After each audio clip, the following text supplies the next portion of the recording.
Dye transfer can occur when mixing whites and colors in a load. Sort dark colors from whites and lights. Use hot water washes if safe for the fabric load. Make sure the hot water heater is adequate to provide a hot water wash and help to dissolve detergent. Check to make sure that the hot and cold hoses are installed correctly and not reversed. Do not overload the washer. The washer can be fully loaded but not tightly packed. The wash load must be balanced. Use the correct water level for the load being washed. Use the recommended amount of detergent according to the soil level, water temperature, and hardness of the water.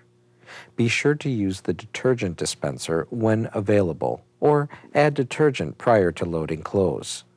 For extremely hard water, use a water conditioner or install a water softener. Follow manufacturer's label on the clothing for proper fabric care.